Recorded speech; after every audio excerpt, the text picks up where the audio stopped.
sampai 28 November 2024. Yang pertama adalah Nyonya Eka Kurnia, dia dengan Clostridium dengan hidrosakinana melaninosis, gejala laparoskopik salpinectomy. Yang kedua adalah pasien Nyonya Maria Katerina dengan renal A2 dan polipendimetrium, cystinometrosis dan pendekatan imunisasi interna dengan SLA keterlibatan muskuloskeletal dan komputan dan hysteroskopi operatif. Yang pertama adalah pasien Maria Katerina ini, dia pasien dirujuk dari rumah sakit AMC Sentul dengan RPL. Pasien ini ada riwayat keguguran berulang yang tahun 2021 itu pasien ini blanket ovum. Kemudian pada kurang lebih menurut pasiennya usia 2 bulan didapati memang kehamilan kosong lalu dikuret. Nah untuk yang 2022 ada kehamilan 16 minggu, sempat ada riwayat IJJ, tapi kemudian pasien ini mengalami kontraksi hebat, kemudian keluar spontan pendarahan dan tinggal waktu dia ke rumah sakit tinggal membersihkan sisa-sisanya. Pasien ini sudah menikah 5 tahun dan rencana untuk ada program hamil. Jadi pasien ini dirujuknya memang dengan RPL dan program hamil, dok. Nah pasien ini riwayat menstruasinya memang ada keluhan nyeri mens setiap bulannya dan belum pernah diobati fase 6-7. Untuk siklus dan durasinya tidak ada permasalahan, siklusnya teratur, belum pernah minum obat preparat progestin sama sekali. Jadi biasanya untuk mengatasi nyeri pasien hanya minum obat-obat anti nyeri aja. Terus melalui pemeriksaan di luar, pasien ini kedua tubannya paten dan dikatakan tampak multiple polip. Kemudian untuk riwayat dari imunologinya, pasien ini memang mengeluhkan sering memar dan mudah memar walaupun tidak ada trauma. Kemudian dan pasien juga sering mengalami nyeri-nyeri sendi, hanya diolesin aja dengan obat-obatan. Pasien ini juga mengkonsumsi untuk nyerinya itu hanya glukosamin. Kemudian untuk setiap kena matahari, pasien juga mengeluhkan ada ruam merah seperti kuku-kuku saat terkena panas. Pasien juga sering mengalami demam hilang timbul dan rambut rontok. Tidak ada riwayat di keluarga untuk keluhan seperti ini. Kemudian untuk gangguan di mukosanya tidak ada sariawan. Untuk penurunan berat badan juga tidak ada. Dari pemeriksaan fisiknya, dok, status generalisnya dalam batas normal. Pada saat pemeriksaan pasien ini memang sedang tidak ada ruam-ruam di wajahnya, juga tidak ada gambaran oral ulcer. Kalau dari laboratoriumnya didapati lupus antikoagulannya positif lemah dengan C3C4-nya 112/32, anti DSDNA-nya 1,7. Sudah dilakukan workup infertility, AMH-nya 5,22 dengan spermanya masih normal. Kemudian ini pasien juga sudah dilakukan pemeriksaan anak-anaknya positif 1/320. Sudah dikonsultan penyakit dalam, memang pasien ini dengan suspek SLE dengan keterlibatan muskuloskeletal komputan dengan APL positif. Dari gambaran USG-nya, pasien ini dengan kista endometriosis di ovarium kiri, ukurannya uterusnya dulu kali. Uterusnya dulu. Sistematik. Dari USG-nya gambaran uterusnya memang tampak gambaran adenomiosis ukuran 4,5 kali 5 kali 3 di korpus diffuse.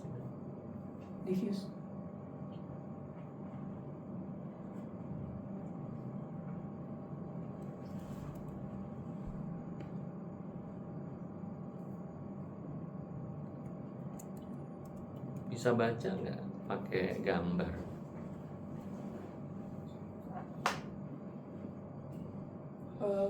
Gambaran uterusnya membesar asimetrik dengan ukuran 7,2 kali 4. Volumenya di bawah 100 cm3, kita nggak bilang uterus ini membesar.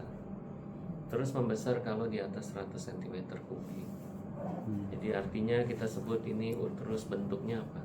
Asimetrik. Kalau kita bilang asimetrik, apa yang menjadi indikator? Bukan berarti kalau ada adenomiosis terus langsung otomatis disebut asimetrik. Apa yang menjadi indikator asimetri? Kan di kriteria Musa disebut. Apa yang menjadi indikator? Ukuran posterior dengan ininya. Iya, rasio korpus anterior posteriornya lihat simetrik atau enggak?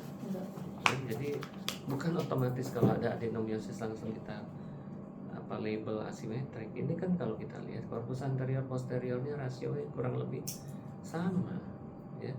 Jadi kita sebutnya simetrik, ya.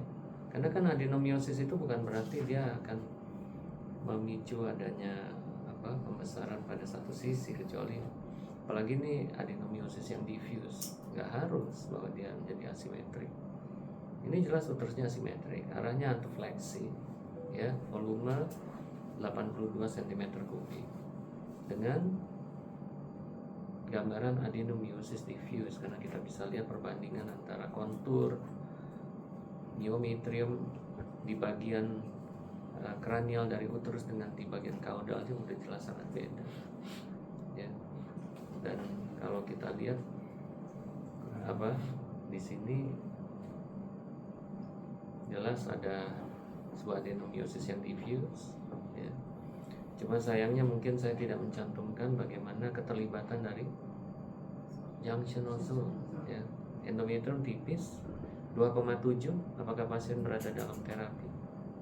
Iya, pasiennya dalam diagnosis saat ini. Pasien saat ini dalam, jadi endometriumnya tipis di bawah pengaruh progestin, ya, karena dia di bawah 4 mili. Dan saya nggak mention tentang junctional zone, kemungkinan nggak tahu, mungkin saya nggak. Biasanya nilai gimana? Ya harusnya dalam keadaan potongan, ya, transverse, ya. Nah, jadi kan kelihatan di situ dari kranial sampai ke kaudal, ya, harusnya kita bisa melihat itunya. Kalau Bagaimana? seperti ini nggak bisa ngeliat ya junctional zone-nya. Sekali lagi, kalau kita mau melihat sesuatu tuh pertama adalah niat. Niat dulu, mau lihat atau enggak. Kalau nggak mau lihat, pasti nggak kelihatan. Tapi kalau niat mau lihat, insya Allah akan kelihatan. Gimana pun caranya, ya, apakah kita mengenlarge image-nya atau gimana, ya. Tapi harus ada niat dulu. Ya, mungkin saat itu saya juga nggak ada niat kali mau lihat junctional zone, ya, karena mungkin waktu itu belum kepikiran atau gimana. Tapi yang jelas kita sekarang mencoba, kalau kita membuat image dari adenomiosis, sekarang saya mencoba untuk berniat untuk menilai junctional zone, karena it does give a lot of things, ya. Karena kalau kita lihat junctional zone ini tentu sesuatu yang penting. Kenapa?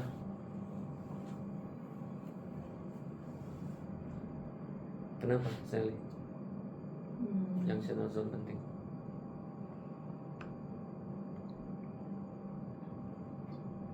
Khalif.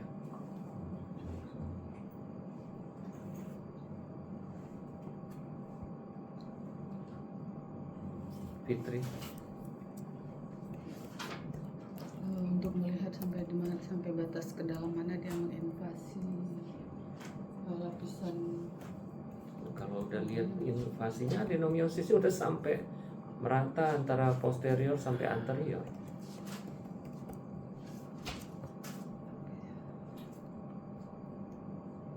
Titik. Untuk melihat ada nggak kerusakan di daerah junctional zone itu yang menjadi memicu infiltrasi daripada sel-sel endometriumnya ke arah myometrium. Cuma itu aja. Katanya udah pada baca tentang itu makalahnya si Gal. Mana? Yami. Junctional zone itu merupakan zona perbatasan antara perubahan sel yang normal ke transformasi ke sel yang abnormal. Jadi di junctional zone itu bisa kita lihat. Ini kamu bicara cervix atau bicara uterus ya? Sampai kamu ngomong ada transformation zone. Junctional zone. Ini kita bicara cervix atau uterus? Yang disebut itu cervix. Mana ada transformasi di sana? Gimana? Nggak ada yang tahu bahwa junctional zone itu adalah inner myometrium. Kita sekarang membagi menjadi myometrium itu menjadi inner myometrium dan outer myometrium. Yang kalian lihat di sini adalah outer myometrium. Junctional zone adalah inner myometrium. Apa sih istimewanya intermyometrium ini? Dia berasal dari embriologi yang sama dengan endometrium fungsional. Nah, terus apa istimewanya di sana? Dia di bawah pengaruh hormon, justru dipengaruhi hormon. Kayaknya semua di bawah pengaruh hormon. Tapi apa yang istimewa di sana? Stem cell. Ya. Itulah kenapa di sini kita melihat bahwa regenerasi endometrium itu kan sangat bergantung pada stem cell. Ya, jadi kalau kita bicara tentang adenomiosis, sekarang kita juga harus mulai mendetailkan. Karena kita sekarang ada yang disebut sebagai adenomiosis interna dan ada adenomiosis eksterna. Apa bedanya? Apa perbedaan itu? Yang interna itu kalau dia sudah sampai menembus junctional zone itu Kalau eksterna? belum sampai dong. Gimana sih? Yang lain? Kalian kan pernah mendengar istilah apa? Apa istilah patogenesis dari endometriosis? Retire. Nah, coba jelaskan dari sudut pandang retire.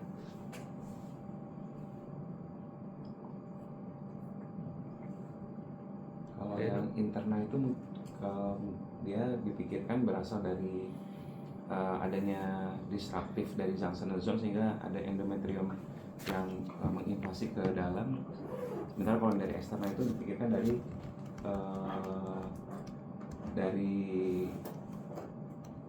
dari luar. Ada Maksudnya dari myometrium adanya resi yang dari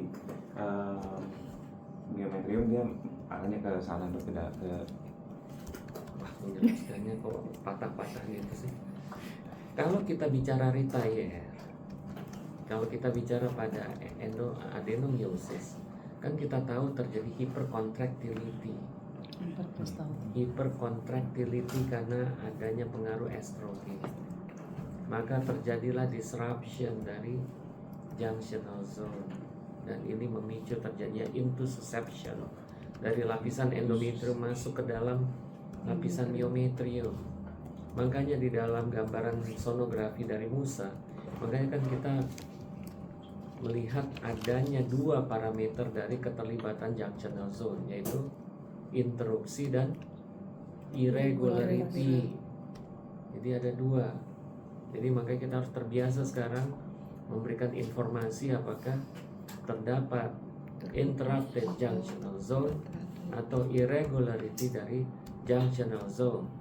Kalau ada adenomyosis di myometriumnya dan ada interupsi dari junctional zone, maka kita percaya bahwa ini pasti adalah adenomyosis interna, ya, atau internal adenomyosis karena dia berasal dari mekanisme retire yang berujung kepada intussuscepsi dari lapisan endometrium masuk ke dalam lapisan myometrium. Akan tetapi kalau misalnya kita mendapatkan ada gambaran adenomyosis dan kemudian kita tidak melihat ada sama sekali interupsi atau irregularity dari junctional zone, artinya kita percaya bahwa ini kemungkinan berasal dari initially adalah superficial endometriosis yang menempel pada lapisan serosa dari uterus dan kemudian terjadi retire berulang dan mulai terjadi invasi, sama seperti kita berbicara pada deep endometriosis. Ya, sama kita bicara seperti pembentukan endometrioma. Ya, meskipun ada beberapa teori lagi dari endometrioma, bukan hanya terkait dengan masalah invasiveness, tapi ada yang percaya bahwa pada saat terbentuk corpus luteum terjadi defect di situ dan masuklah jaringan endometrium ke dalam ovari. Tapi di sini kita bisa melihat bahwa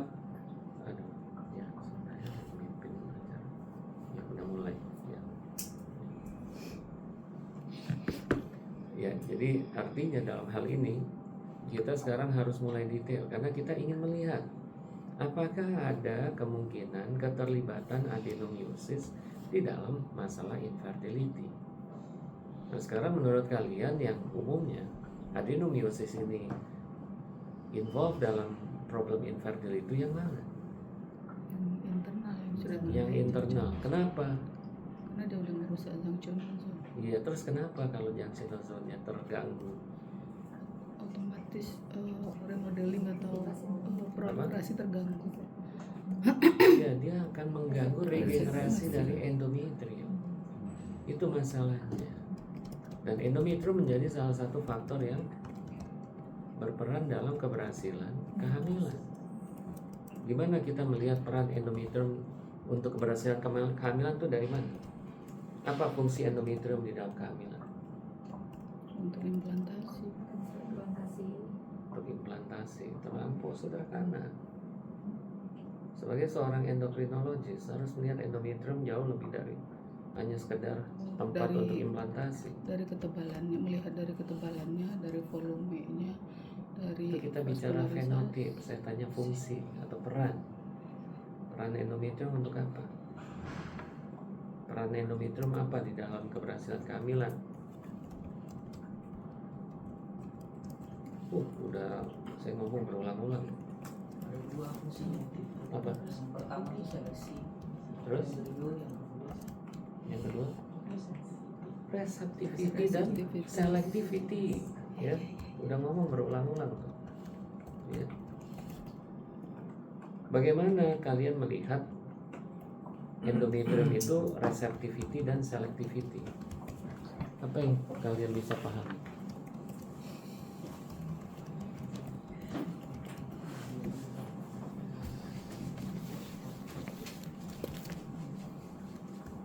Harus seperti apa? Karena gambarnya seperti ini. Ya. Ini receptivity, selectivity. Artinya endometriumnya seperti apa? Ada di posisi mana dia harusnya? Di tengah-tengah. Dia harus ada di sini. Kenapa kalau dia shift ke sini akan terjadi apa? Akan terjadi apa? Semuanya keguguran. Kalau terjadi ke sini apa yang terjadi? Kegagalan Kegagalan implantasi. Orang dia makin reseptif. terlalu reseptif. Ya, Emang kenapa kalau? kualitas embrio yang kualitas embrio yang jelek juga diterima. Jadi kalau sampai dia terlampau reseptif tapi mengorbankan selectivity, maka apa yang terjadi? Embrio yang jelek diterima. Dia nggak mampu menilai embrio ini good or bad. Semua diterima. Nah, ini yang sering terjadi pada kasus keguguran berulang. Ya, pada saat saya belajar dulu di Liverpool, mereka initially menyangka bahwa keguguran itu diakibatkan karena sistem imun atau environment yang hostile terhadap embrio. Akan tetapi waktu mereka mengumpulkan embrio itu dan kemudian dilakukan pemeriksaan karyotypingnya, ternyata most of the embryo showing aneuploidy. Ya, aneuploidy artinya apa? Kalau kita bicara ada embrio yang aneuploid, lalu kemudian di reject atau dia gagal berkembang, wajar atau enggak? Wajar. Wajar. Ya kan? Wajar.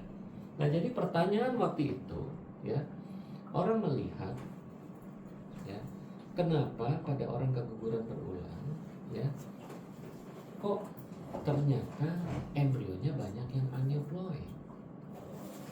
Terus pertanyaannya, kenapa diterima sehingga ya jelas saja embrio yang aneuploid tentunya adalah mati. Ya. Cuma karena gara-gara dia nempel sehingga orang itu mengalami repeated miscarriages. Nah, makanya waktu itu di Liverpool diteliti. Kalau gitu apa faktor yang kira-kira berperan dalam endometrial receptivity?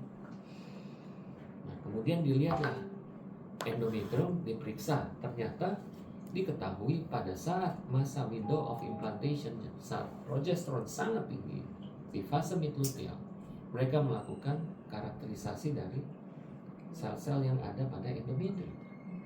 dan kemudian ternyata ditemukan terdapat abundant uterine NK. Ya, dari sinilah teori tentang keberadaan uterine natural killer cells itu menjadi rame untuk dilihat perannya.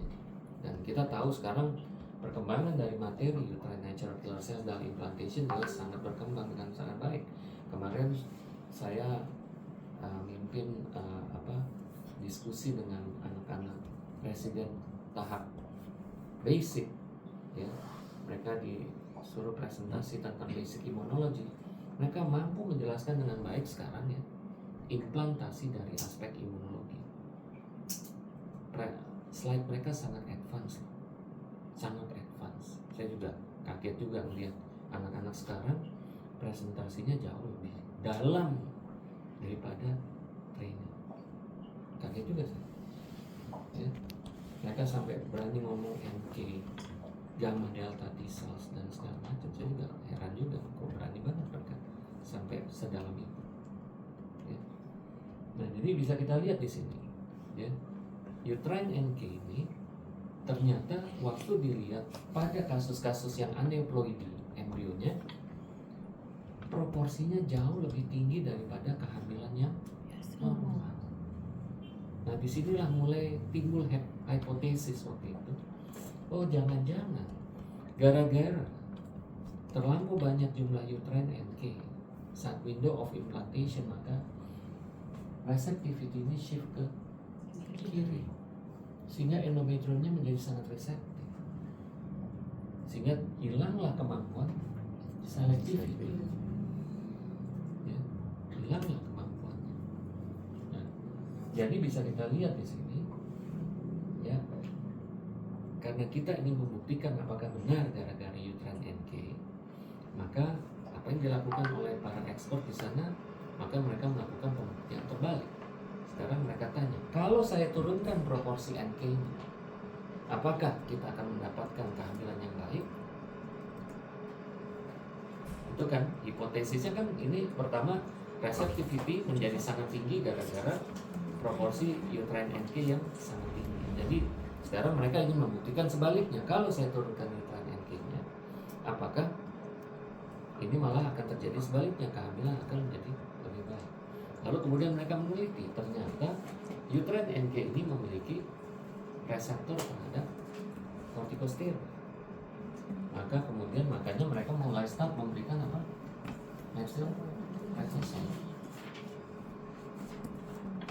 Dan mereka menilai batas cut off-nya, kalau disebut abundant, maka proporsinya di atas 5% dari total sel yang ada di endometrium.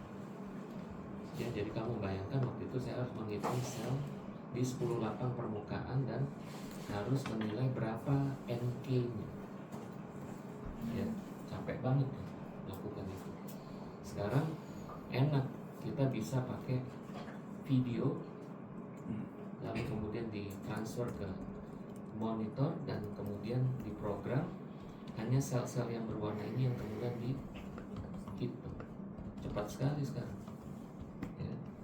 Nah, jadi ternyata laporan mereka membuktikan kalau mereka berhasil menurunkan NK kurang dari 5%, maka angka kehamilannya meningkat. Nah, inilah yang mereka gunakan sebagai apa istilahnya, sebagai teori yang menyatakan kenapa kok bisa terjadi repeated miscarriage pada kasus-kasus yang reseptif. Nah, sekarang apa yang terjadi kalau shiftnya bergeser ke kanan? Receptivity-nya berkurang, selectivity-nya meningkat. Apa yang terjadi? Ya? Apa yang terjadi? Akan terjadi kegagalan implantasi karena receptivity dan ketat sekali. Ya, mungkin yang embrio-embrio jenius saja yang bisa nembus ke sini, ya. Nggak tahu ya, sepintar apa embrionya sampai bisa nempel di situ. Nah, sekarang yang menjadi pertanyaan tentu adalah siapa yang mempengaruhi ini? Siapa?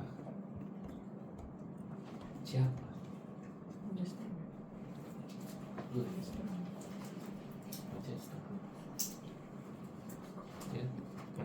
lihat bahwa progesteron di fase sekretory ini sangat menentukan karena window of implantation kan terjadi di sini kan. Kan waktu terjadi window of implantation itu kan pada saat kadar progesteron mencapai peaknya, ya kan? Kira-kira demikian. Nah tapi masalahnya kemampuan kita hanya baru sebatas menilai progesteron, ya. Karena kalau kita bicara menggunakan kacamata seorang endokrinologis, kadar ini baru berada di fase pre-reseptor karena ada lagi reseptor dan post-reseptor. Jadi apakah kadar nantinya akan menilai ini?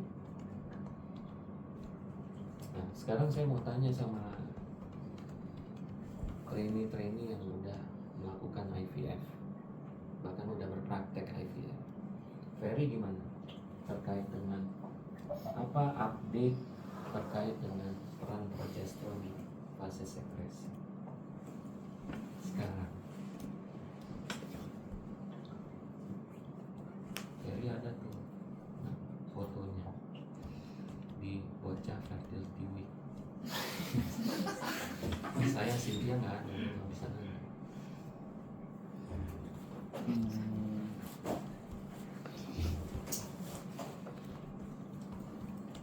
Gimana pendapat kamu sekarang tentang update pada luteal phase?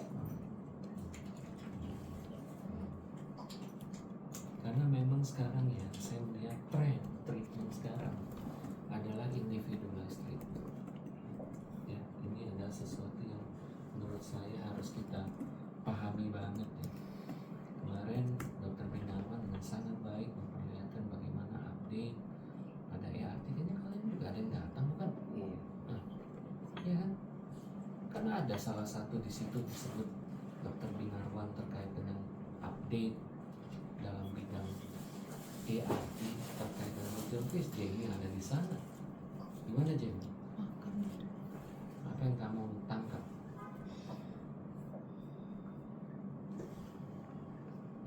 Dia juga ada di sana.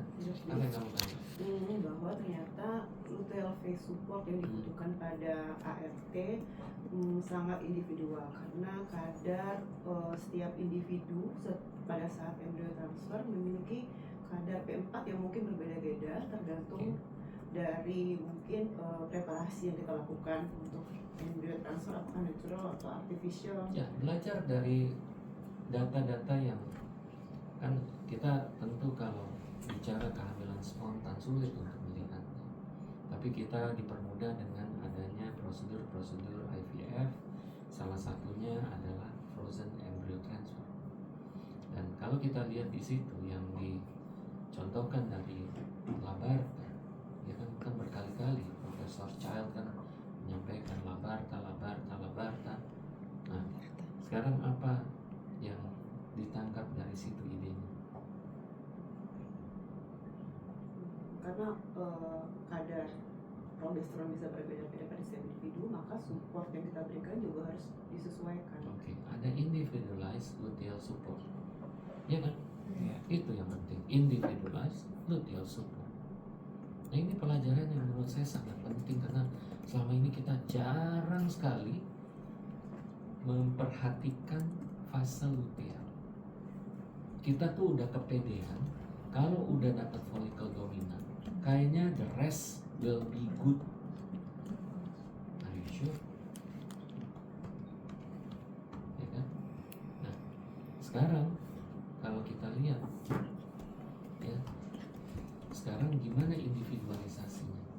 Karena kan kita sudah memiliki sebuah model frozen embryo transfer menggunakan artificial cycle, ya kan? Artinya kita udah mencoba mimicking hal-hal yang ditemukan pada siklus alami, ya kan? Memproliferate endometrium dengan hanya menggunakan estradiol. Lalu pada saat dianggap endometrial phenotype sudah mencapai tingkat proliferasi akhir, maka kita start memberikan progesteron exogen dari luar untuk untuk mentransform endometrium itu menjadi fase sekretory, dan kemudian kita menghitungnya menyesuaikan dengan usia dari embrio. Tapi apa yang menjadi pelajaran yang kemarin disampaikan oleh Dr. Minaro? Fitri hadir bukan? Enggak. Titi hadir. Khalif juga hadir. Enggak.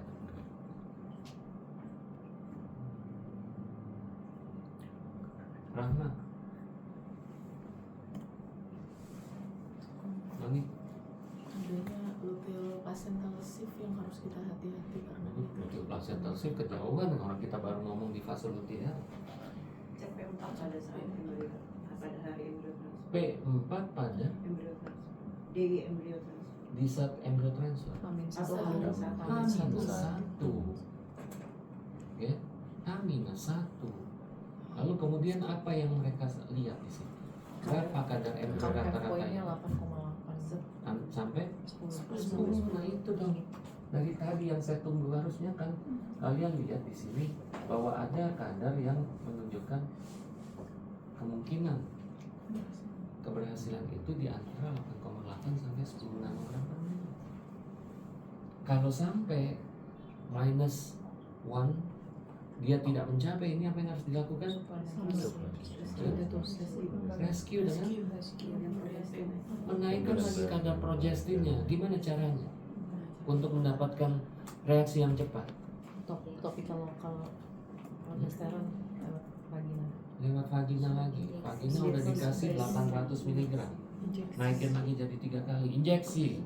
Injeksi. Kemarin kamu dengar apa kata mereka tentang injeksi? Hah? Kamu udah lihat curve-nya gimana? Injeksi oral, terus kemudian vaginal dan rectal gimana? Ayo, ini usia kuliahnya belum nyampe 1 minggu. Apa? Kita yang butuh percepatan naik dosis, tapi juga butuh apa? Kalau kamu ngasih oral, ya, nih kayak gitu. Kamu ngasih injeksi nih kayak gini. Apakah kita butuh progesteron yang kayak gitu? Yang kita butuhkan kan begini. Yang tetap di atas. itu perektal, diberikan perektal Kenapa perektal? karena dia absorpsinya lebih baik pada Nah, jadi dia bilang Kombinasi naikin rektal dosis, vaginal. jangan lagi vaginal, tambah lagi lewat rektal karena absorpsi jauh lebih cepat dan lama. Karena kita butuh ini. Ya. Nah, jadi itu yang mereka lakukan. Dan kamu dengar kemarin di UK yang dilakukan policy tentang penggunaan progesteron di UK. Tidak boleh oral lagi. Iya, mereka tidak mengenal lagi treatment oral di UK. Ya. Karena pertama tentu karena ini side effect dan tentu berkaitan dengan dihydrogesterone. Mereka tidak pernah lagi mengenal dihydrogesterone karena mereka pernah melakukan withdraw dari market, makanya mereka nggak punya pengalaman sama sekali. Ya. Nah, jadi memang ini sesuatu yang selalu akan menjadi kontroversi, tapi saya berharap kalian harusnya bisa selalu mengupdate ya dari ya seperti kemarin ada profesor dari Oxford bicara itu kan nggak main-main ya, jadi dia membawa apa yang ada di sana ya, jadi bisa kita lihat bahwa ternyata penggunaan vaginal dan rectal saat ini menjadi lebih make sense ya, meskipun sekarang ada masuk lagi water based injection yang katanya mengovercome oil based injection yang jelas-jelas sangat painful, bahkan bisa menimbulkan abses pada injection site, dan juga bisa kita lihat yang penting profil dari farmakodinamiknya harusnya yang kita lihat sebenarnya apa yang kita targetkan ya. Nah, jadi kembali pada pasien ini sebenarnya jangan sesederhana yang kita pikir ya. Oke, kita lanjutkan dulu ininya, pembicaraan kasus ini.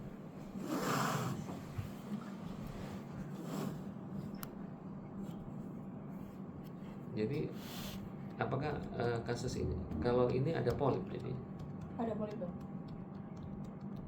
Jadi pasien ini memang waktu di USG ada gambaran polip endometrium juga. Terus sudah di office. Tidak ada. Terus Ini office-nya memang sesuai yang ada di distorsi paham. apa? Sorry. Polip endometrium yang distorsi paham. Yang mana polipnya? Gambarnya cuma ini aja. Tapi ada gambar USG-nya deh. Kan udah di hysteroscopy, Celi. Enggak, maksudnya sebelumnya dong. Kalau Ya kan, ini kan hysteroscopy office kan untuk diagnostik. karena di itu ya Iya, mau di New York juga sama harusnya. maksudnya nggak ada gambarnya.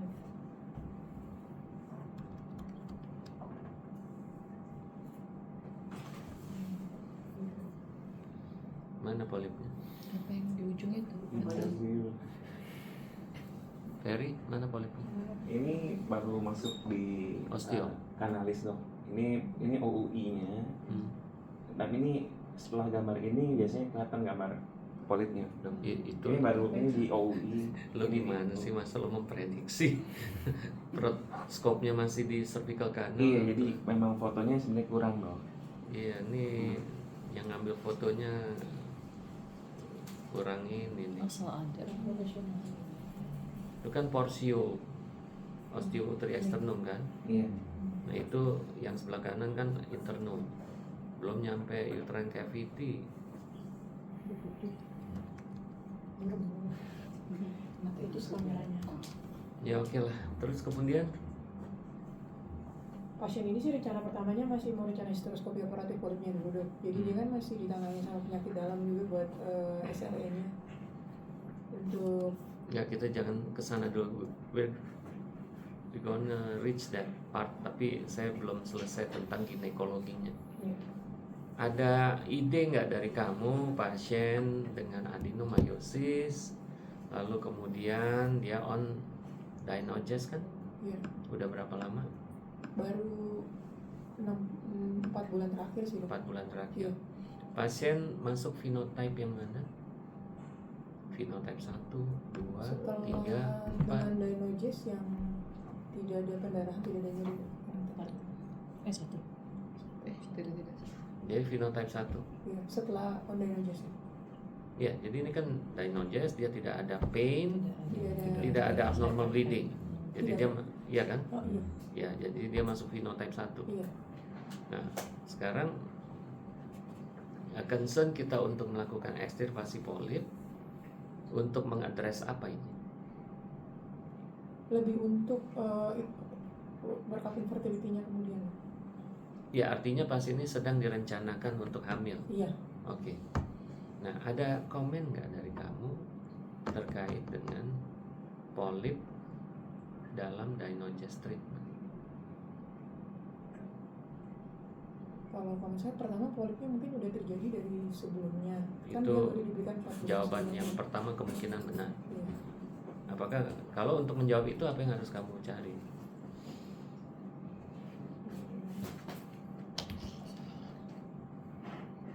Apa yang harus kamu cari? Ya gambar USG sebelum Dynogest. Gampang banget kan? Nah, sekarang kamu cari nggak? Ada nggak USG yang dilakukan sebelum terapi Dynogest kan? Untuk menjawab hipotesis yang pertama kan? Ada atau enggak? Nggak ada. Nggak ada. Nggak ada atau nggak dicari? Beda. Yang ngasih Dynogestnya kita. Ya, iya nggak Harusnya- dicari harusnya ada. karena nggak tahu. Ini belum tahu ya, karena biasanya kalau pasien ini memang menjalani prosedur diagnostik yang standar, sebenarnya kan biasanya kita melakukan dulu overview tentang imaging, baru kemudian kita start melakukan pemberian terapi apapun itu. Nah, cuma tadi kalau ada polip di bawah pengaruh progestin, tentu kan muncul pertanyaan dong harusnya. Dan awareness ini yang saya pengen lihat nih, ya ternyata kita tidak aware juga, ya. Nah, padahal hipotesisnya dua. Pertama, apakah benar polip ini ada di bawah pengaruh Dynogest atau polip ini sebenarnya sudah ada dari sebelum terapi Dynogest. Nah, cara membuktikannya adalah gampang, kita mencari gambar ultrasonografi sebelum terapi Dynogest. Di situ kita lihat. Kalau misalnya ternyata sudah ada, oke, jawabannya terbukti bahwa ini udah ada. Karena dia sebelumnya, saya lupa yang ikut karena yang satu lagi, dia pasien ini udah disis, udah memang ada gambaran polip dari sebelum Dynogest. Udah dilakukan sis Di rumah sakit luar, jadi dia dirujuknya memang sudah ada gambaran polip endometrium. Dan memang ada, dikatakan ada curiganya ada gambaran polip pada saat itu. Jadi memang udah ada polip sebelum dia ke SCM. seperti itu. Iya, itu benar. Nah, sekarang katakanlah dia sudah ada polip sebelum pemberian terapi Dynogest. Nah, kalau gitu kenapa ekstirpasi polipnya baru dilakukan sekarang? Apakah dari awal dia tidak ada program hamil? Belum ada, waktu dia Baru kesini. tiba-tiba 4 bulan terakhir dia tiba-tiba Kalau terinspirasi pengen hamil. bukan, jadi pasien ini kan dari luar dia dirujuk dengan endometriosis dan polip dan FPL-nya itu. Jadi di sini dia memang untuk work up itu semua. Kemudian waktu di RSCM baru kita mulai pemberian Dynogest sambil menunggu jadwalnya. Jadi ekstirpasinya memang Jadwal apa? Jadwal histeroskopi sama jadwal histeroskopi diagnostiknya sama histeroskopi operatifnya. Dan kita memberikan Dynogest untuk itu.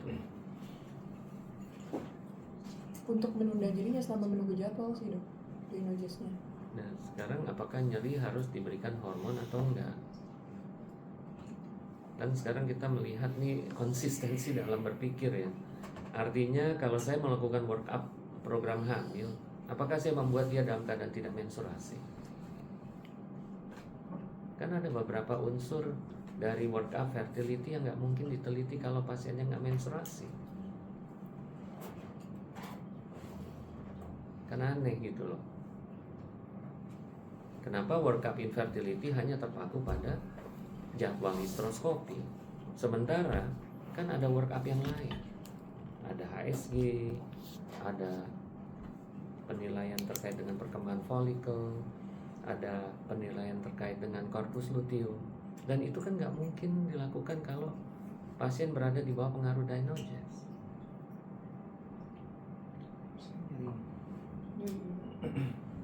Iya, katakanlah pasien dengan dysmenorrhea mau hamil.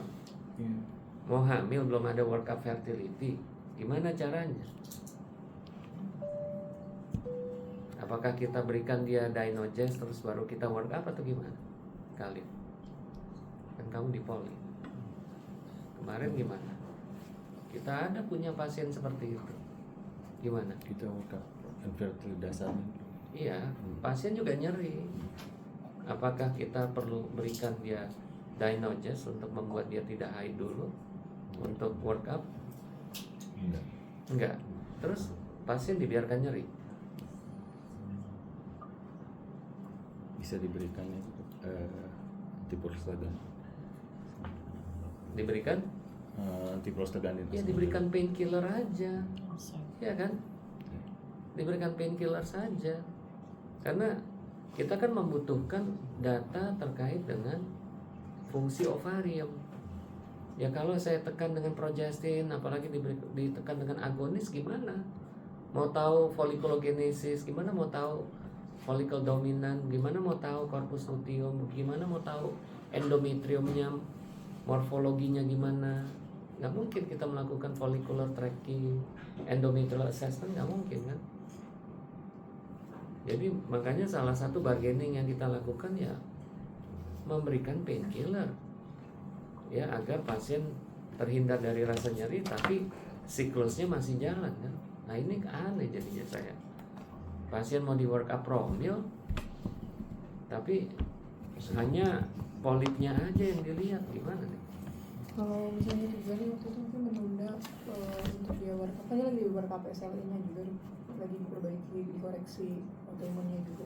Jadi sementara ditunda Ya, dulu. kalau untuk SLE untuk SLI ada kaitannya nggak dengan diberikan progestin?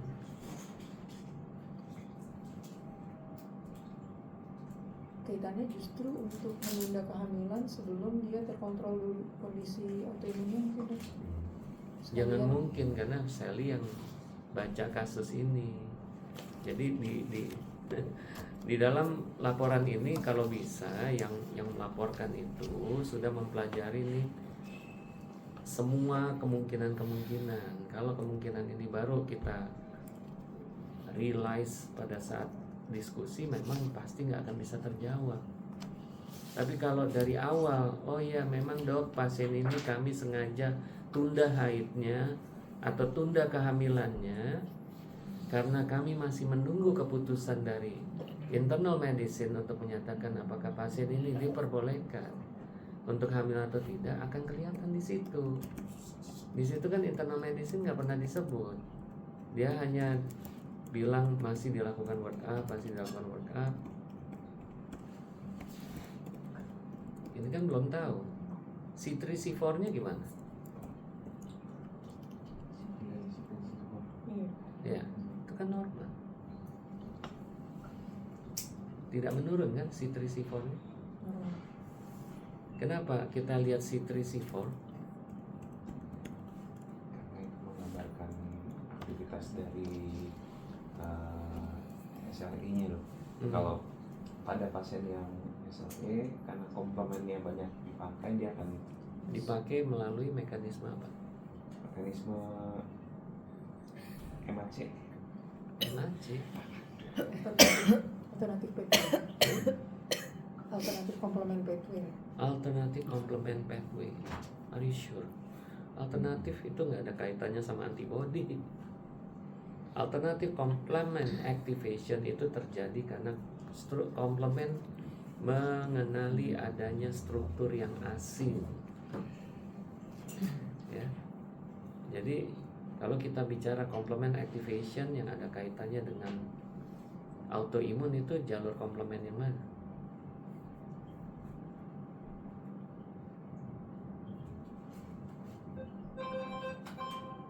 Classical pathway dong. Kan ada 3 kan? Aktivasi komplement, classical pathway, non-binding lectin pathway, dan alternative pathway. Kalau classical pathway gimana mekanismenya, Ferry? Lupa. Yang lain? Dia karena interaksi antigen dan antibody, tapi dalam hal ini interaksi antara self antigen dengan auto antibody. Harus di label dong, karena kan kita bicara penyakit autoimun. Jadi kita harus tahu ini interaksi antara antigen siapa dan antibody yang mana. Karena kan kalau autoimun ini kan artinya sistem imun kita bereaksi dengan self antigen. Jadi kita sebut bahwa ini adalah akibat interaksi antara self antigen dengan auto antibody. Auto antibody-nya dihasilkan oleh Membran fosfolipid. hey, antibody kok Oh, dihasilkan membran antibody. Sel B. Sel B yang mana? Kita harus menyebut sebagai autoreaktif B cell, karena sistem imun adaptif pada penyakit autoimun itu bekerja melalui 2 jalur, yaitu T cell dan B cell. Dan sebenarnya pada kelenjar timus, tempat proliferasi dari T cell, dan bone marrow, tempat proliferasi dari B cell, sebenarnya di sana sudah ada mekanisme untuk melakukan apa yang disebut sebagai clonal selection. Jadi klon dari limfosit T, klon dari limfosit B yang bersifat autoreaktif seharusnya sudah dieliminasi di bone marrow dan di timus. Nggak boleh ada autoreaktif B, autoreaktif T bisa lolos keluar dari timus atau bone marrow masuk ke dalam blood circulation. Nggak boleh, ya, karena ini dapat memicu kemungkinan terjadi penyakit autoimun, ya. Nah, jadi autoreactive B cells akan menghasilkan antibodi yang akan mengenali self antigen. Ya, inilah yang terjadi. Dan interaksi tadi akan memicu aktivasi dari complement pathway. Nah, ini yang kita sebut sebagai the classical pathway.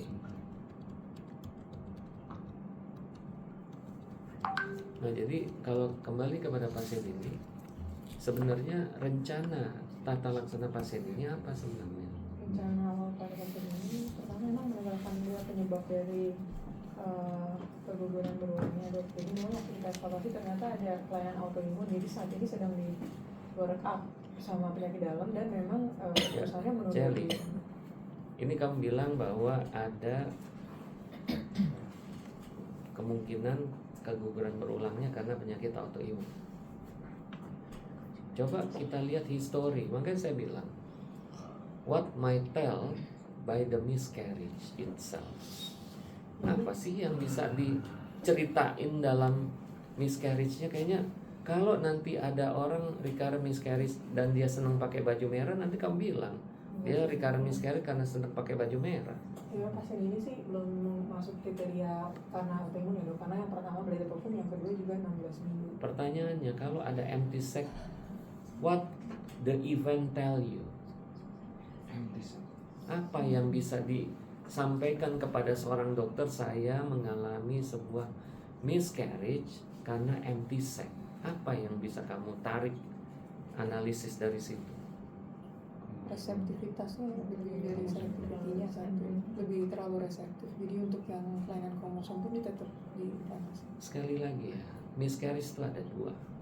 Ada yang disebut sebagai sporadic miscarriage, ada yang disebut sebagai the recurrent miscarriage. Kalau apa bedanya sporadic miscarriage dengan recurrent miscarriage?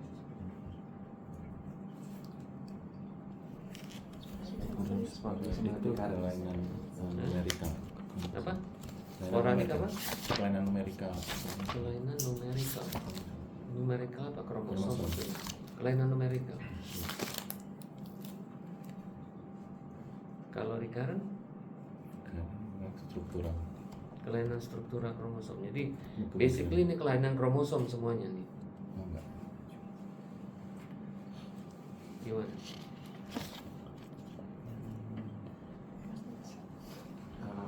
Pada sporadik kemungkinan faktor kromosomal. Jadi Kemungkinan faktor kromosomal. dari statistiknya 75% karena adanya aneuploidy dari kromosomnya. Tapi pada pasien dengan miscarriage, kita kenapa penting untuk menyingkirkan ada bagaimana produk kromosom itu, karena kita mau menyingkirkan ada kelainan kromosomal di produk di konsepsinya. Coba yang kemarin datang waktu malam acara Zueli, saya kan udah sampaikan perbedaan antara sporadic miscarriage dengan recurrent miscarriage. Masuk kuping kanan, keluar kuping kiri. Terjadinya itu sekali atau dua kali. Kalian kebanyakan makan steak. Aduh. Memang kayaknya kita nggak boleh makan enak kayak baru masuk ya. Harus ada disiksa. Kan saya udah bilang bahwa sporadic miscarriage adalah keguguran yang fisiologis. Ya. Karena ini merupakan sebuah mekanisme dari natural selection untuk mendiscard embrio yang abnormal. Itu kan empty sac kan? Apa arti empty sac? Apa arti empty sac?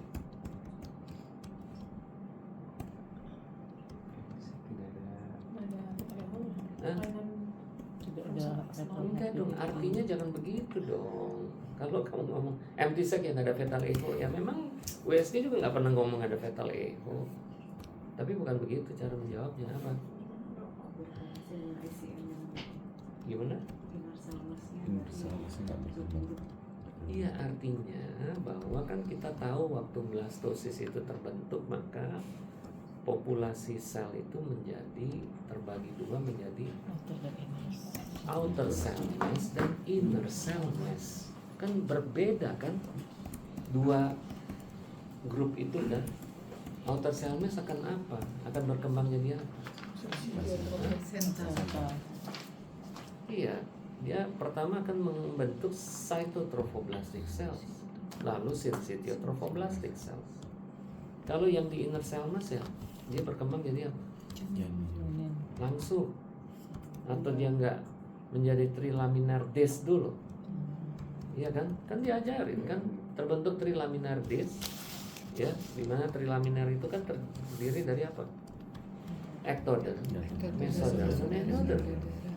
Iya kan? Nah, padahal kan dua-duanya berasal dari sel yang sama, bukan? Iya kan? Berasal dari sel blastomer kan?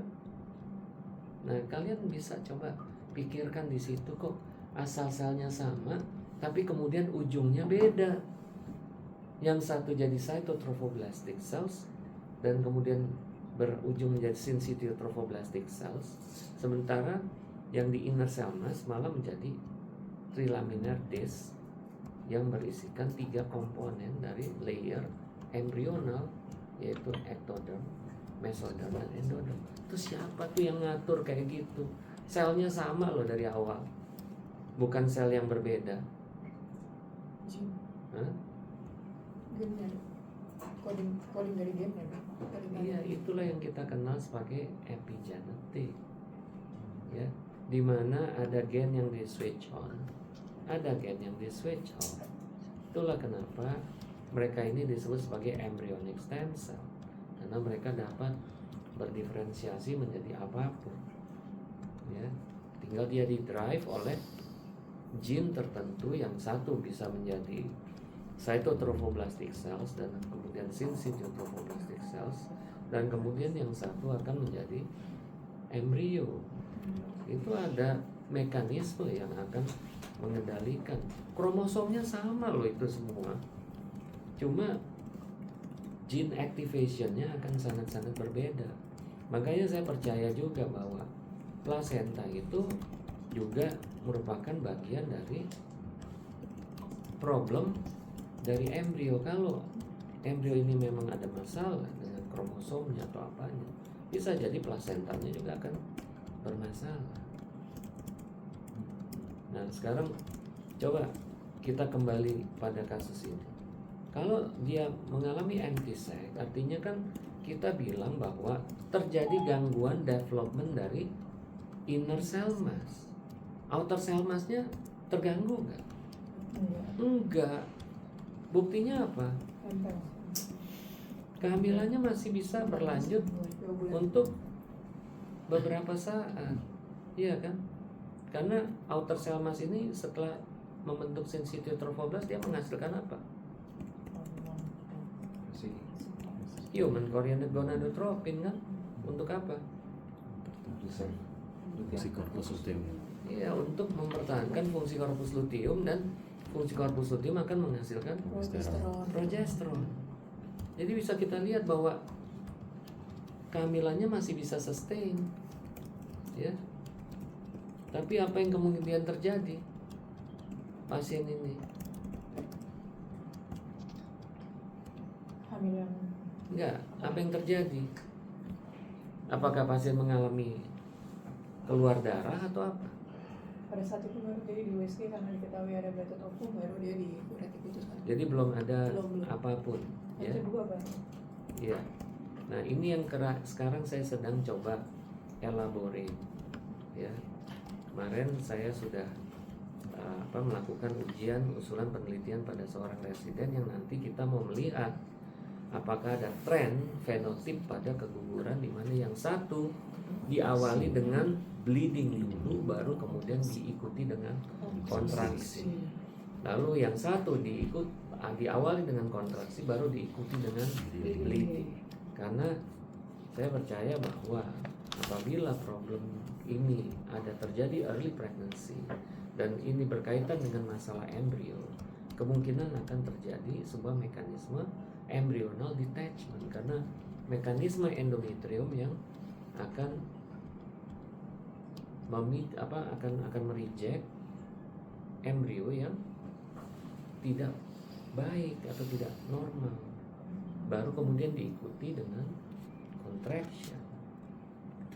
Mungkin yang fenotip contraction diawali diikuti dengan perdarahan mungkin akan terjadi di late pregnancy.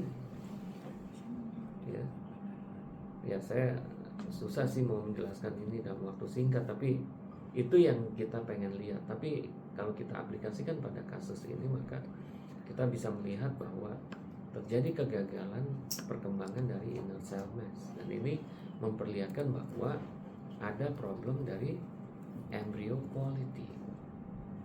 Ya. Nah, gimana kita mau bilang itu karena penyakit autoimun?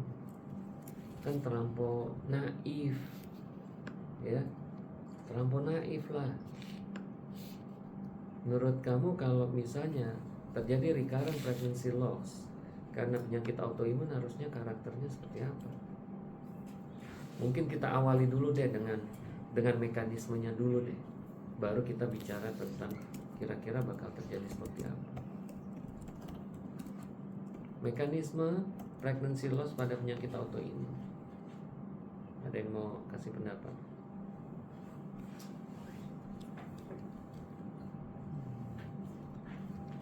Nobody.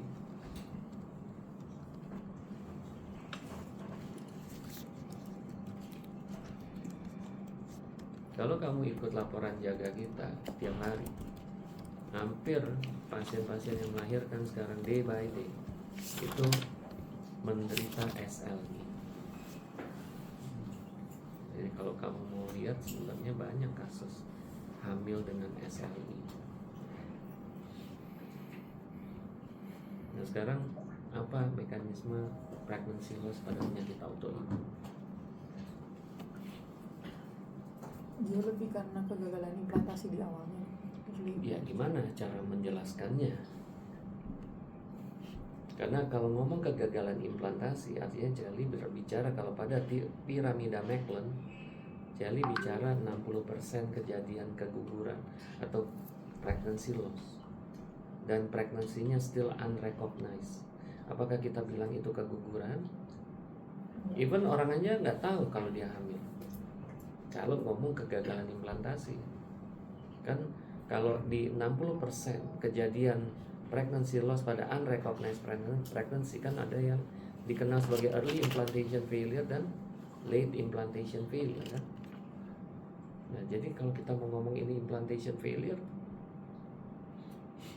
masa kita ngomong ini clinical miscarriage? Kan kita bicara nih clinical miscarriage kan, bukan unrecognized clinical miscarriage. Kecuali kalau Jelly bilang recurrent implantation failure. Kemarin dilaporkan ada satu kasus kita yang recurrent implantation failure oleh Tomo. Iya, tadinya saya mau minta diskusi itu sih. Boleh besok. Ya, saya minta di describe ya kasusnya. Iya. Saya pengen tahu pendapat kalian tentang recurrent implantation failure dan apa bedanya dengan recurrent pregnancy loss.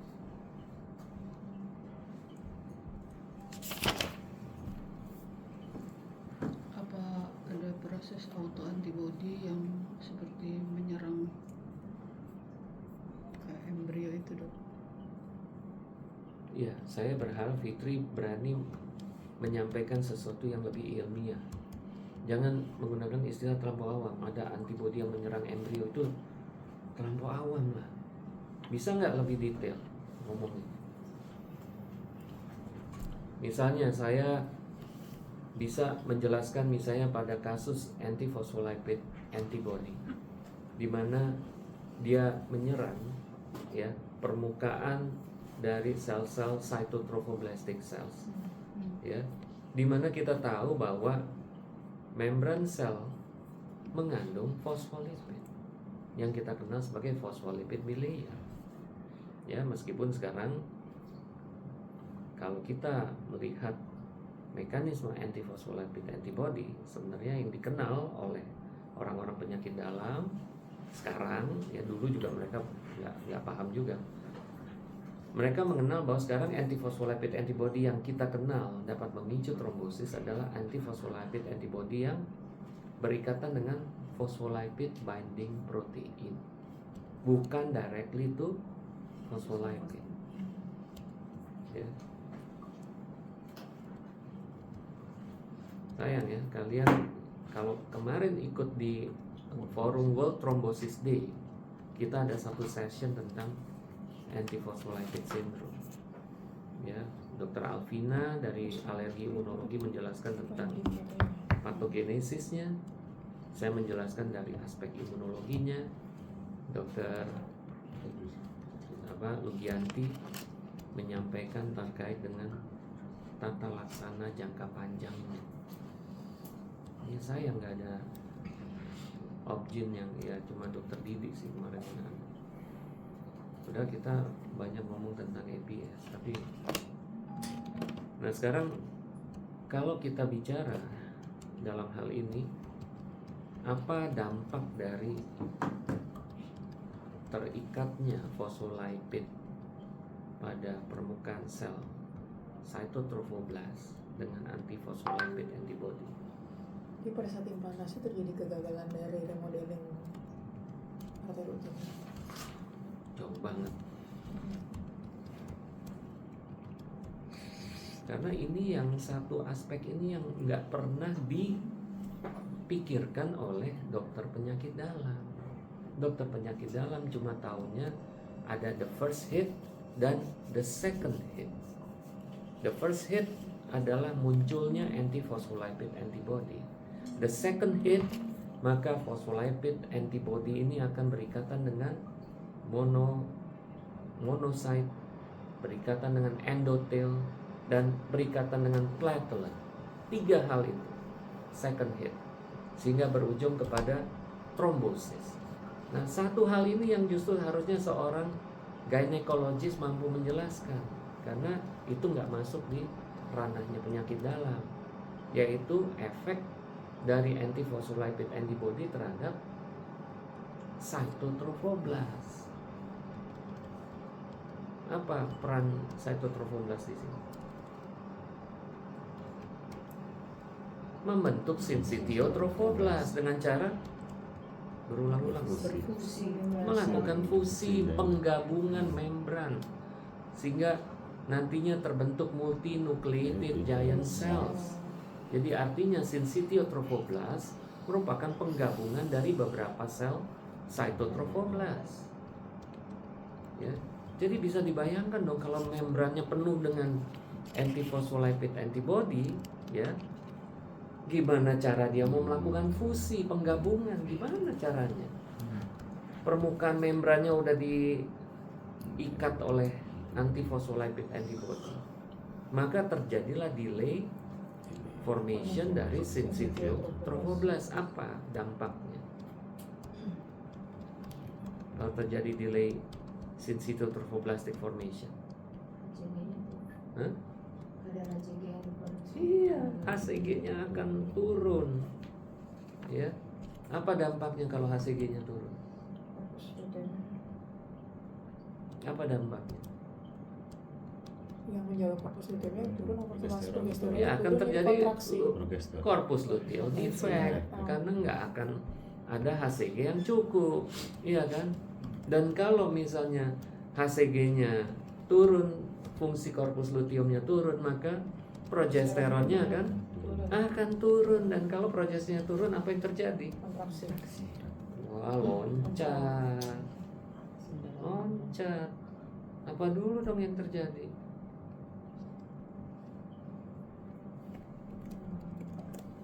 Apa yang terjadi?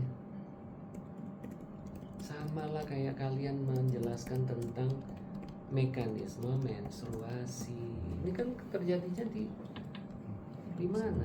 Di genital organ kan. Bukannya kalau mau terjadi menstruasi terjadi hal yang sama, di mana terjadi penurunan progesteron. Nah sekarang kalau progesteronnya turun, kalau di dalam endometrium apa yang terjadi?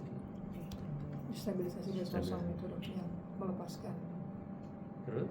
Aktivasi fosfolipase untuk mengaktifasi arachidonat jadi prostaglandin. Terus? dia juga akan melepaskan metaloproteinase yang akan ini pada menstruasi kan dok? Iya. Ya, akan melepaskan MMP yang akan melisis matriks Sama, yang terjadi itu sama. gimana? Jadi waktu progesteron turun itu maka akan terjadi destabilisasi lisosom dan kemudian akan terjadi peningkatan aktivitas asam arachidonat yang akan menghasilkan prostaglandin. Makanya no wonder Kontraksi. you're going to have a contraction. Dan myometrium sudah kehilangan proteksinya untuk terjadinya uterus quiescent. Maka terjadilah kontraksi. Lalu kemudian mulai terinfiltrasilah endometrium dengan sel-sel radang. Mulai sel radangnya melepaskan enzim matriks metaloproteinase. Nah, mulailah muncul terjadinya perdarahan karena mulai terjadi detachment. Iya enggak? Nah, jadi nanti dalam menangani antiphospholipid antibody atau antiphospholipid syndrome pada kasus-kasus early pregnancy, jangan cuma mikirin heparin. Ya. Karena di sini kita lihat bahwa dampaknya beyond dari coagulation. Ya. Nah, sekarang kenapa kamu harus kasih heparin di awal kehamilan? Di early pregnancy, kenapa harus dikasih? Karena efek heparin yang bisa memperbaiki pembentukan sitotrofoblast lain dari Kenapa? dosisnya. Kenapa?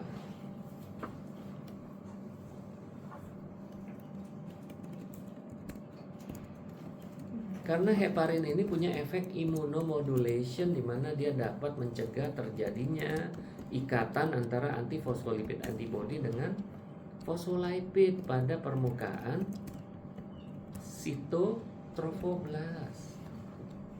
Ya. Jadi ada efek beyond anticoagulation dari heparin. Yang saya lucu sekarang ada banyak yang ngasih apa? Fondaparinux. Ya.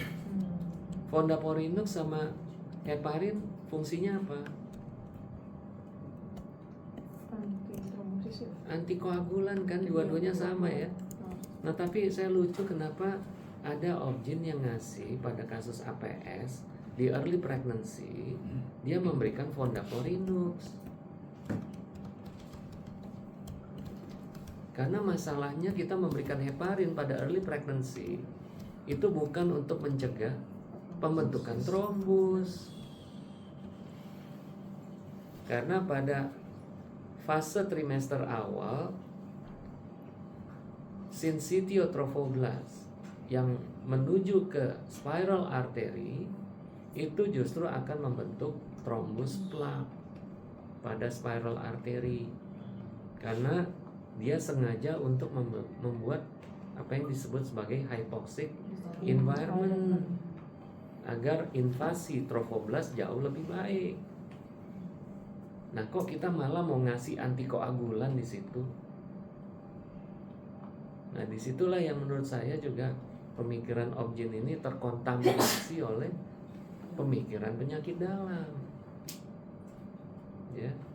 Jadi kita harus tahu bahwa penggunaan heparin pada early pregnancy pada kasus antiphospholipid syndrome bukan untuk menggunakannya sebagai antikoagulan, tapi sebagai immunomodulator yang mencegah terjadinya ikatan antara antiphospholipid antibody dengan phospholipid, sehingga dia diharapkan dapat memfasilitasi pembentukan syncytiotrophoblasts.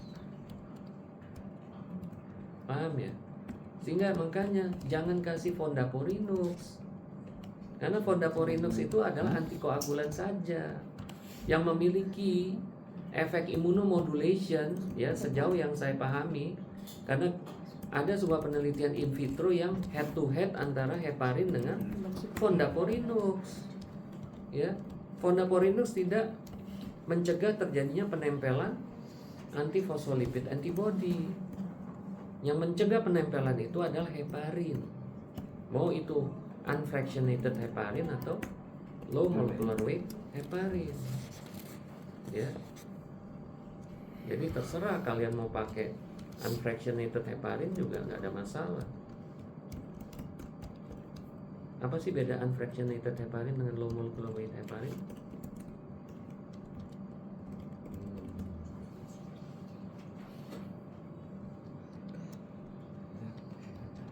Kayaknya yang di IVF juga suka ngasih-ngasih tuh.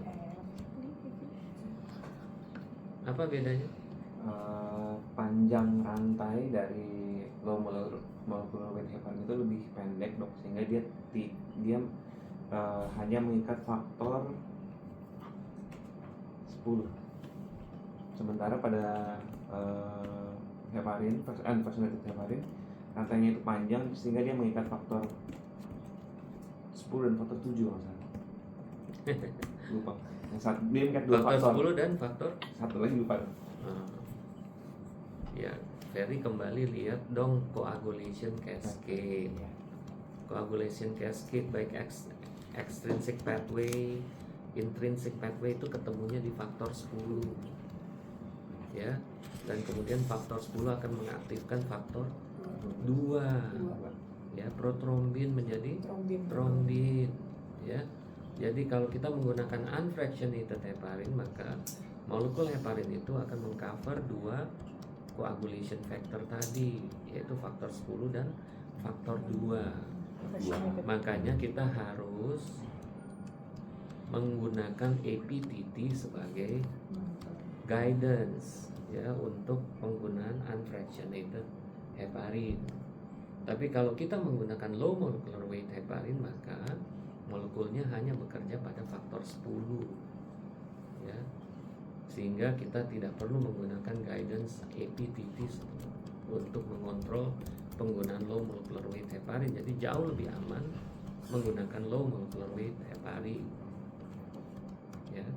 Dan kalau kita menggunakan heparin jangka panjang pada beberapa orang juga sering terjadi apa yang disebut sebagai heparin induced thrombocytopenia atau HIT ya. Ini juga sering harus hati-hati kalau kita karena pertimbangan biaya dan lain sebagainya kita memberikan unfractionated heparin pada pasien-pasien keguguran berulang dengan unfractionated heparin ya. Jadi kita harus pastikan trombosit, APTT tetap dalam batas yang baik ya. Oke, hampir berapa jam kita ngomong satu kasus ini? Setengah jam. Iya. Ya, jadi sebenarnya kasus ini beyond polip sebenarnya. Ya. Jadi polipnya sih silakan aja kalau mau diambil, cuma sekarang yang paling penting adalah what the next plan for this patient. Ya. Apakah kita sudah bisa mengambil kesimpulan penyebab dari keguguran berulangnya? Kalau dia lihat dari pola yang keduanya kan dia diduluin kontraksi baru buang sekolah, kemungkinan memang dari adenomyosisnya bisa sih, jadi dia hipercontractility. Hipercontractility. Iya. Kenapa adenomyosis lebih hipercontractility? Satu kan dia bisa menghasilkan estrogen de novo.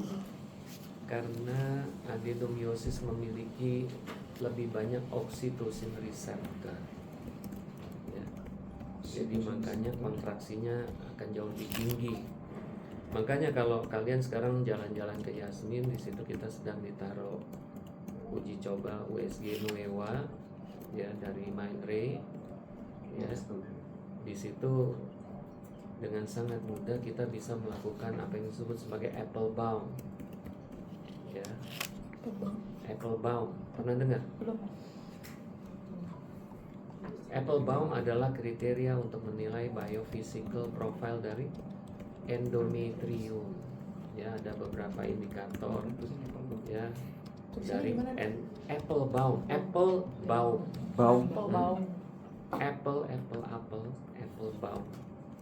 ya, yang terdiri dari endometrial thickness, phenotype, lalu kemudian ada contraction di situ ya, lalu kemudian vaskularisasi ya. Nah, di situ kalian dan kemudian bahkan dengan menggunakan alat Mindray yang canggih tadi, kita nggak usah melakukan penempatan cursor segala macam, ambil langsung nyari. uterus posisi sagittal, ya, pencet 3D, Langsung. pencet tombol, langsung jadi potongan koronal tebal endometrium dengan volume endometrium. Cuma pencet doang. Kalau kita mau bicara vaskularisasi indeks segala macam, tinggal tambah Doppler, bikin 3D, pencet lagi, keluar udah semuanya. Nggak ada apa-apanya voluson. Sumpah ada Punya Cina kan? Demi siap-siap habis ini bawa pulang ke Balikpapan. malam. Fitri juga. Amin. Tapi Apple Bomb ini sebenarnya kalau nggak pakai itu pun bisa dinilai kan dok? Pakai USG biasa bisa nggak? Ya bisa, cuma kan ya maksudnya Mahal juga.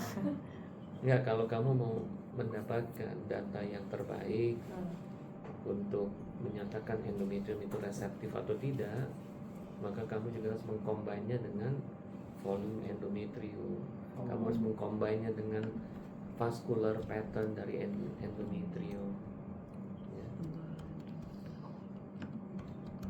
Cuma sayangnya USG itu cuma seminggu.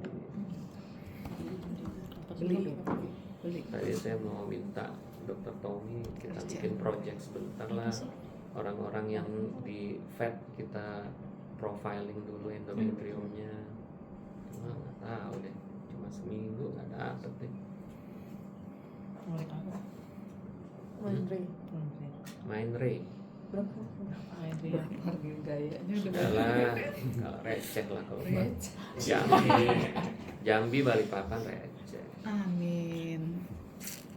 Mungkin dia beli 2 gitu. Oh 2 dong. Itu nanti kemampuan sonografer sudah diambil alih sama AI. Iya memang di USG itu kenapa dia bisa begitu cepat, dan saya kemarin melakukan 2 kali pemeriksaan dan precise. Endometrial thickness-nya, endometrial volume-nya sama. Padahal 2 kali take. Ya. Jadi dia udah ada AI-nya. Karena dia mengambil kalau nggak salah 10.000 gambar untuk dijadikan big data dan untuk AI-nya. Itu lebih akurat dari kalau untuk sponsor kan bisa ngitung. Oh iya, Kalau jadi kita tapi nggak masih usah salah. pintar-pintar amat lah. Let the machine do the rest. Tapi ada duitnya. Duitnya. Enggak, makanya kalau saya bilang kalau duit itu receh buat orang Balikpapan sama Jambi. Kalau kita yang di Jakarta kan harus ngumpulin remah-remah kerupuk, ya, remah-remah rengginang. Enak dong kalau diletakin di atas gado-gado. Iya. Ya udah, yang satu lagi. Jadi nanti kayaknya itu harus dibahas terkait dengan belum ada permission kan dari penyakit dalam, dia boleh hamil atau enggak. Kalau misalnya kayak gitu, apakah memang kita tunggu permission dulu atau sambil dia itu kita bisa walk up dulu gitu dok? Ya lakukan permission dulu lah. Ya tapi at the end of the day tetap kemarin juga ada pertanyaan terkait dengan kasus-kasus seperti ini. Karena kan Ingat ya bahwa masalah pada kayak spermanya gitu yang itu kan masih bisa dikoreksi dulu dok. iya, setuju dengan itu. Cuma sekali lagi, meskipun kita sudah mempersiapkan semua secara optimal, kita sudah kasih heparin, udah kasih progesteron segala macam, ya tapi kalau pasien yang sekarang saya punya pasien G5P04 ya, sekarang udah menginjak usia kehamilan 20 minggu, kita udah dari awal memang pasien itu udah APS. Memang pasien itu dikirim dari penyakit dalam. Ya, kita udah berikan semuanya dimonitor, bahkan orang feto materna akhirnya ikut juga memonitor. Dan apa yang kita lihat, mulai growth restriction di usia kehamilan 16 minggu. Ya. Dan kalau kita lihat kurva pertumbuhannya selalu di bawah persentil 10, tapi dia masih tetap naik, tapi di bawah persentil 10. Dan kemudian kalau kita lihat kemarin terakhir saya baru ketemu hari Selasa kemarin, itu tulang-tulangnya jauh lebih pendek daripada usia kehamilannya. Wah, saya bilang kalau udah kayak gini nggak berani deh, kasih aja ke feto maternal. Dan orang feto maternal juga akhirnya mau ngecek NIPT, karena kok melihat kok kayak gini gitu, ininya kok potensinya nggak nyampe. Air ketuban semua bagus, nggak ada masalah, tapi udah jelas growth-nya kayak small, constitutionally small, ya. bukan restriction ya, tapi dia ada di bawah, dia naik tapi ini persentil 10 dia di bawahnya. Jadi penyakitnya apa dok? APS. Oh, APS. APS. Dia udah pakai enoxaparin 0,6 sekarang. Dia udah pakai macam-macam lah, enoxaparin, methylprednisolone, hidroksikloroquine segala macam udah. Vitamin D3.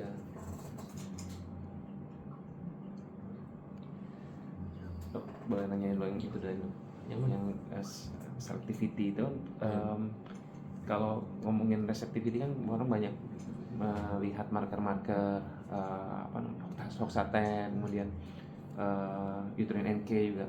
Kalau selectivity apa yang dilihat? Selectivity? Iya. Nggak ada. Belum ada. Belum ada. Jadi cuma melihat balance-nya itu. Iya. Mekanisme juga how they select juga kita nggak tahu ya.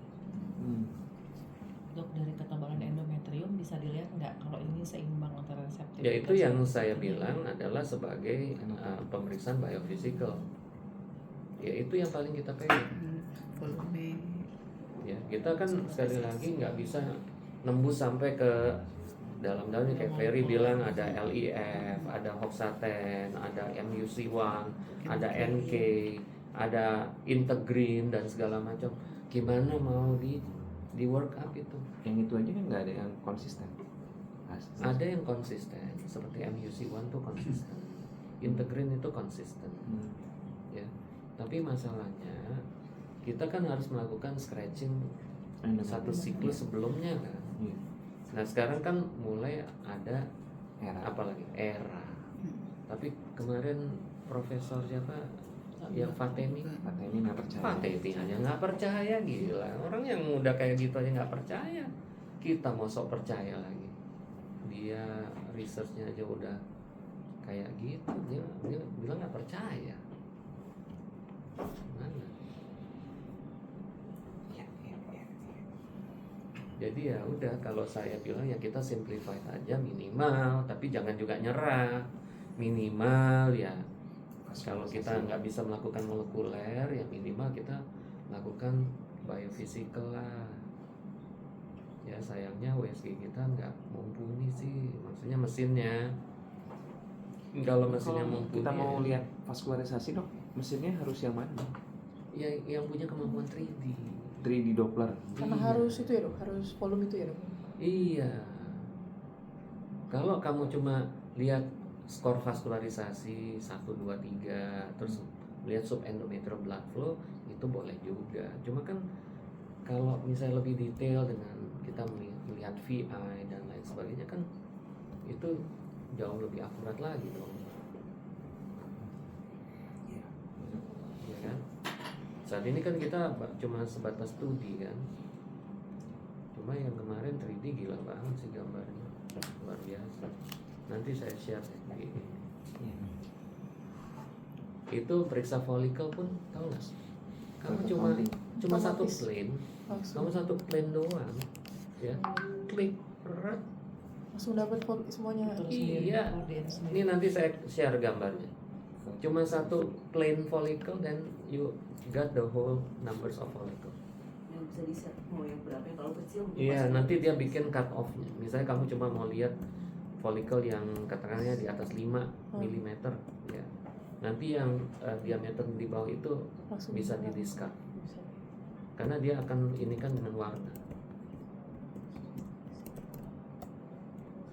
Ya misalnya kamu nanti pas terakhir cuma mau dapat yang di atas 16 misalnya atau 18, bisa di setting.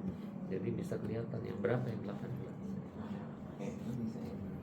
Emang bisa ya. Follicle counting namanya. Ya. Jadi cobalah lihat-lihat aja mesinnya, ya. Mumpung masih ada. Ya, kalau ada yang mau jadi volunteer, ya kalau ada yang mau jadi volunteer lebih bagus lagi. Transfer gimana?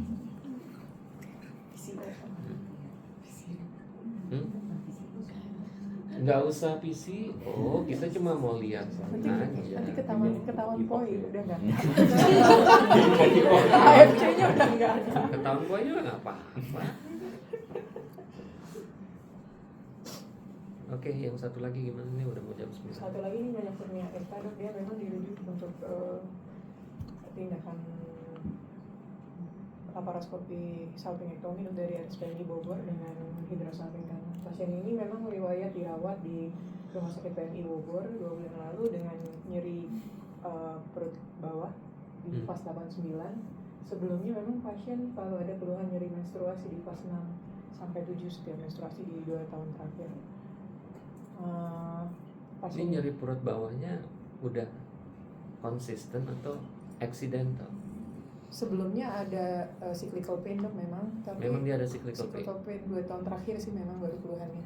Tapi pas waktu 2 bulan kemarin itu dia bilang ada nyeri perut yang sakit banget di fase 89 yang terus menerus tidak berikutan dengan pain, tidak berikutan dengan menstruasinya. Kemudian memang jadi sudah mulai ada non cyclical pain. Iya, non cyclical pain. Dan pada saat di USG di sana memang ada gambaran hidrosalping. Jadi dan analisis kita non cyclical pain itu karena hidrosalping.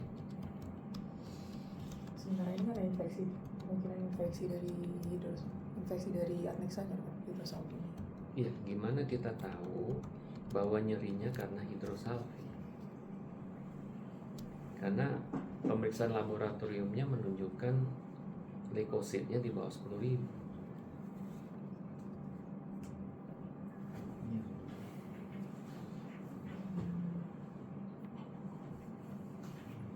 Makanya saya mau nanya sebenarnya tindakan untuk melakukan pengangkatan hidrosalping ini tujuannya apa sebenarnya?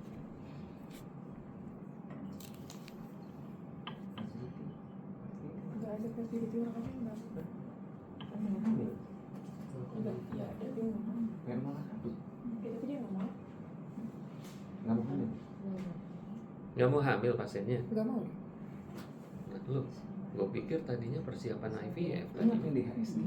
Bukan di HSG. Nggak, jadi terakhir dia memang mau lebih fokus ke dirinya. Makanya saya juga udah tanya kan, Mungkin oh, tadinya nggak mau mau, kali. ibu nggak ada rencana untuk program hamil, nggak ada. Ya terus kan, Lebih terus karena menurut Sally ini nyerinya dari mana datangnya? HSG-nya. Bisa dari adenomyosisnya tuh bisa ya. Kalian yang di poli gimana? Chronic pain kan? Chronic pelvic pain. Chronic pelvic fistula. Iya terus ada polip ini. Ada tuh. Oke, terus Ini gambaran ini. oke. Ya. Oke. Terus ada hidrosalping kan? Iya. Terus di ovarium kanan, Ovarium kanannya memang ada Ovarium penempatan kirinya? genitalia interna juga sih. ovarium kirinya nggak ada. Ada.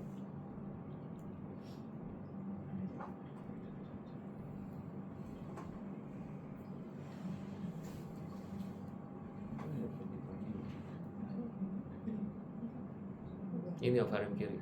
Iya. Adesi ya dengan uterus. Ada penempatan.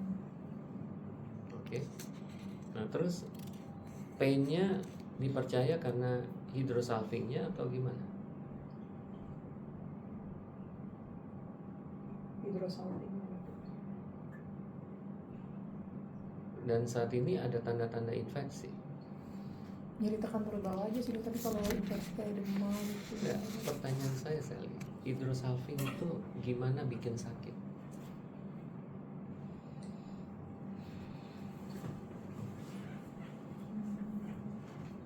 Kalau Ferry memahami hidrosalping gimana? Kalau dia memang kemungkinan ada infeksi yang terjadi sebelumnya dok, dan dia menjadi pelvic inflammatory disease, bisa menurut saya mungkin bisa Ya, jadi oke. sumber pain. Sekarang ada nggak trias PID pada pasien ini? Kan biasanya kalau ngomong PID kan diagnostiknya kan ada trias kan? Apa triasnya? Pelvic pain. Apa triasnya? Pelvic pain. Ini pertanyaan residen ini. Apa? Pelvic pain, demam, Leukocytosis. leukositis demam. Yang gedean tuh. Nah, ada nggak? Fever, ntar dia langsung gini, langsung Rekam. kan kalau anak-anak langsung. Fever, Bener demam. Demam. pelvic tenderness, Tuh dua. terus satu lagi Itu lagi mas. cervical motion tenderness. Aduh, Ada itu. ada. Ada. Sekarang Tapi demam nggak ada. yang nggak masuk trias dong. Udah lewat dok. Udah lewat masa itu. Ya jadi PID saya pikir nggak ada lah. Kalau PID harusnya dilakukan apa? Antibiotik. Ya antibiotik dong, kan ada ininya kan, ada protokolnya berdasarkan CDC. Kalau ini pasien masih outpatient klinik maka regimennya adalah ini. Kalau pasiennya dirawat menjadi inpatient maka regimennya ini. Harus konsisten dong. Pada saat dia dirawat di sana udah diberikan antibiotik, nyerinya sih diakui berkurang tapi nggak betul-betul hilang dok. Jadi waktu pemeriksaan di sini memang masih ada pelvic tenderness waktu diperiksa. Dan Pertanyaannya masih ada persistent pelvic pain nggak? masih ada. Masih. Tapi berkurang. Sekarang kalau misalnya pelvic pain masih ada, gambarannya hydrosalping, leukositnya 9.000, bisa nggak menjelaskan mekanismenya kira-kira gimana?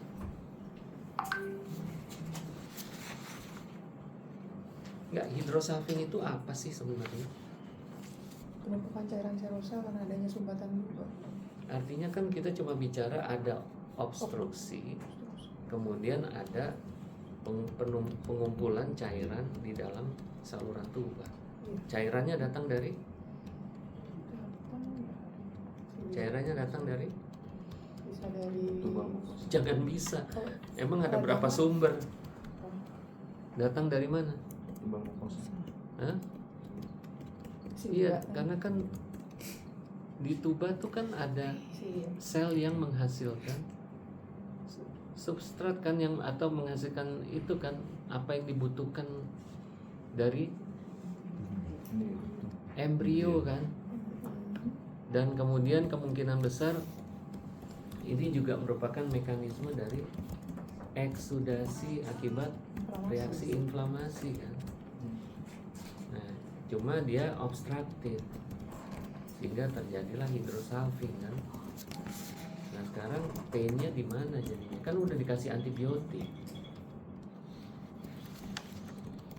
Nah pertanyaan saya tadi kan kamu bilang tadi ada endometriosis juga. Sorry ya.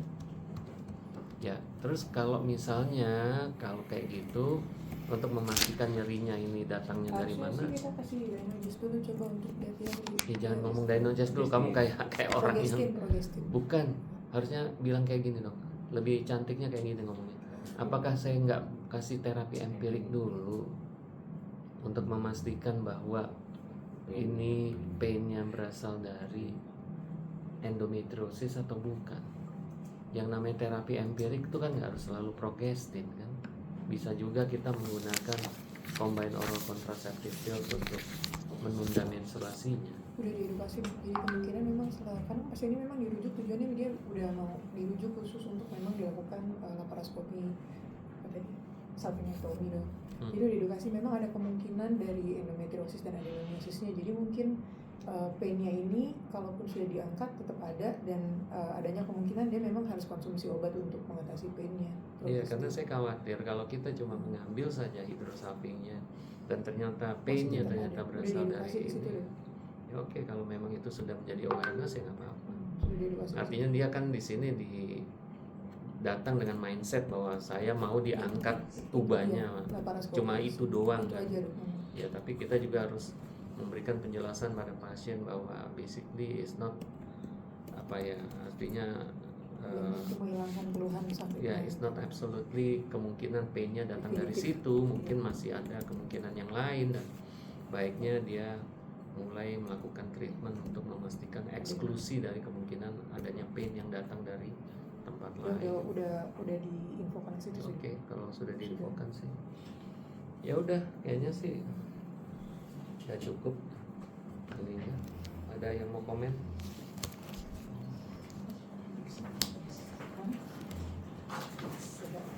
Enggak, oke. Dan besok